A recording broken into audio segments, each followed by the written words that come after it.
ជំរាបសួរបងប្អូនខ្មែរទាំងអស់គ្នានៅក្នុងពេលថ្ងៃនេះវិលត្រឡប់មកជួបខ្ញុំបាទទៀតហើយក្នុងការមើលអំពីក្បួនតម្រាខ្មែរឬក៏យើងខ្មែរយើងហៅថាហោរាសាស្ត្រអញ្ចឹងក្បួនតម្រាខ្មែរហ្នឹងគឺមើលបានច្រើនប្រភេទបងប្អូនណា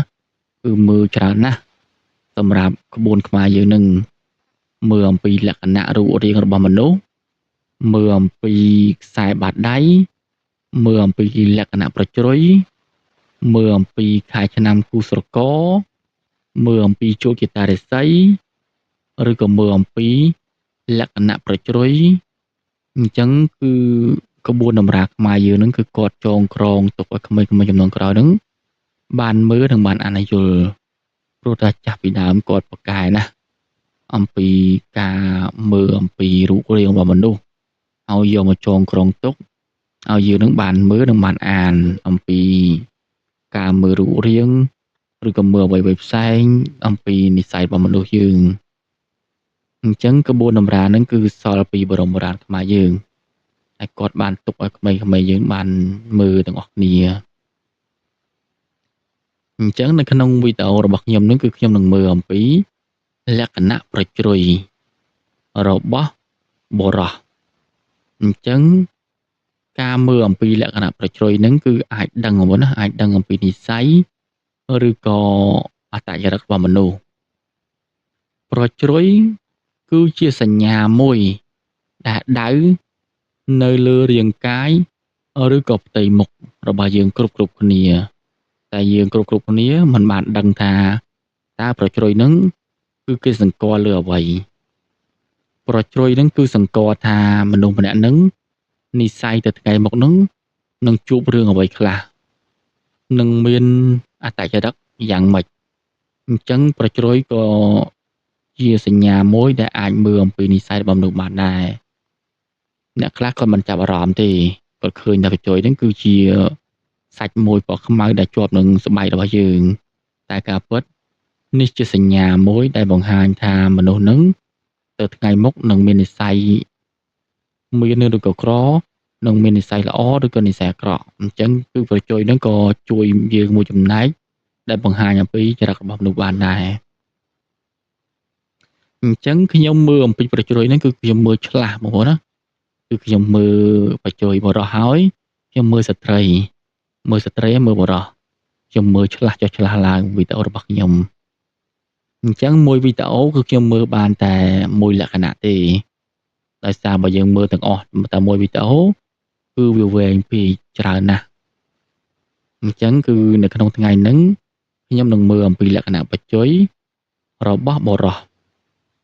អញ្ចឹងបងប្អូនគាត់មានប្រជ្រុយនៅកណ្ដែងអឺ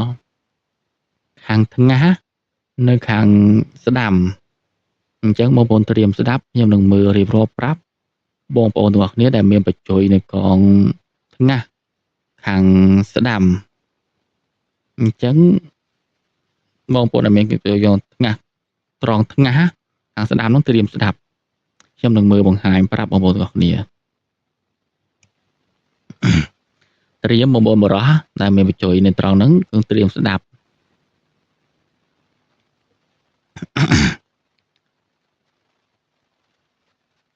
បុរសណាដែលមានប្រជ្រុយនៅត្រង់ថ្ងាសខាងស្ដាំស្ដាប់ឲ្យតន់បងប្អូនណាបុរសណាដែលមានប្រជ្រុយនៅត្រង់ថ្ងាសខាងស្ដាំគឺជាមនុស្សចិត្តក្លាហានបើធ្វើអ្វីចង់ឲ្យតែបានល្បីឈ្មោះសេចក្តីប៉ងអ្វីក៏បានសម្រេចដោយចិត្តប្រាថ្នាមែនអញ្ចឹងគឺនិយាយទៅមនុស្សដែលមានប្រជុយនៅខាងថ្ងាសខាងស្ដាំគឺជាមនុស្សមានចិត្តក្លាហាននិយាយទៅមនុស្សចិត្តក្លាហានណាបើធ្វើអ្វីចង់ឲ្យតែ បានដើម្បីឈ្មោះបើនិយាយសេចក្តីពងប្រាថ្នាវិញណាគឺនិយាយទៅយើងសេចក្តីដែលយើងប្រាថ្នាគឺបានមែនបងប្អូនគឺបានដូចបំណងមែនឥឡូវខ្ញុំសូមអានម្ដងទៀតឲ្យបងប្អូនស្ដាប់ឲ្យយល់បងប្អូនកុំ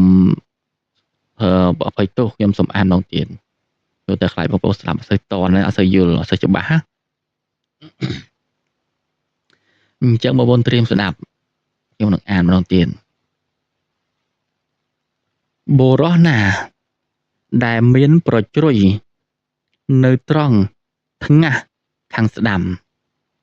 គឺជាមនុស្សមានចិត្តក្លាហានបើធ្វើអ្វី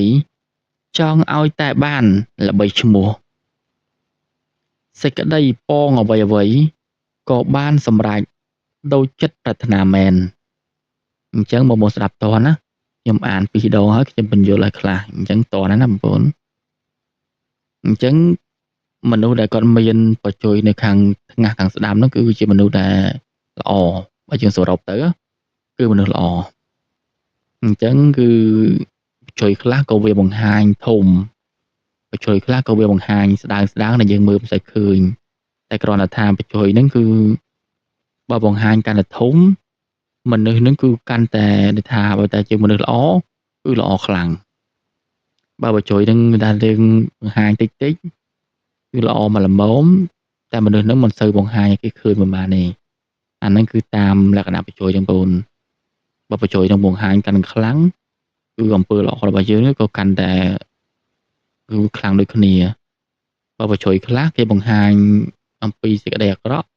បើកាន់តែធំក៏បង្ហាញសេចក្តីអាក្រក់ហ្នឹងក៏ធំដែរ